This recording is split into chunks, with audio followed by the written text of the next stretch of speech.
خالد بن ولید نہیں بلکہ سیف اللہ ہے اور یہی اللہ کی تلوار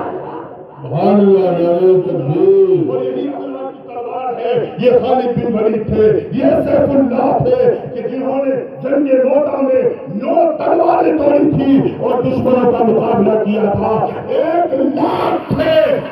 میدان چھوڑ کر بھاگ گئے 3000 کو اللہ نے فتح نصرت عطا فرمائی اور کیوں نہ فتح اللہ فتح عطا فرمائے کیونکہ فانوس بن کے جس کی حفاظت ہوا کرے وہ شمع کیا مجھے جسے روشن خدا کرے یہی خالد بن ولید جنگ یمامہ میں ابو بکر صدیق نے ان کو ہٹا کر خالد بن ولید کو بلایا جب خالد بن ولید آئے تو خالد بن ولید کے پاس 13000 کا لشکر تھا الواقعہ مختصر خالد بن ولید کے بعد جہاں سے میں نے آپ کو چھوڑا تھا وہیں آ رہا ہوں جنگ یمامہ صدیق اکبر نے فوراً خالد بن سیف اللہ کو بلایا اور سیف اللہ کو بلا کر 13000 لشکر کا سپہ سالار بنایا اور 13000 لشکر کا سپہ سالار بن کر حضرت خالد بن ولید ان لوگوں کے مقابلے میں گئے کن کے جو قذاب مسلمہ تھا جس نے نبوت کا دعویٰ کیا تھا ان کا مقابلہ ایسا آر پار کا مقابلہ تھا کہ اس جنگ پر ایران کی بھی نظر تھی بحرین کی بھی نظر تھی یمن کی بھی نظر تھی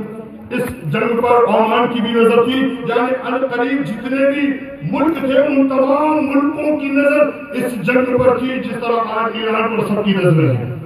اسی وقت وہاں پر ان سب پر سب کی نظر تھی کہ آخر دیکھیں کہ کون فتح ہوتا ہے یا تو مسلمہ قذاب فتح ہوتا ہے یا تو مسلمان فتح ہوتے ہیں اگر مسلمہ قذاب فتح ہو گیا تو مسلمانوں کا کوئی نام لینے والا نہیں رہے گا اگر مسلمان فتح ہو گئے تو کوئی ان پر غالب نہ آ سکے گا اسی جنگ میں حضرت خالد بن ولید نے اپنے سپہ سالاروں کو اور اپنی ٹکڑیوں کو الگ الگ کیا یہاں تک کہ زید بن خطاب کو ایک ٹکڑی پر مسلط کیا اور ایک دوسرے صحابی کو دوسری ٹکڑی پر مسلط کیا اور بیچ میں سینٹر میں حضرت خالد بن ولید رہے اسی جنگ میں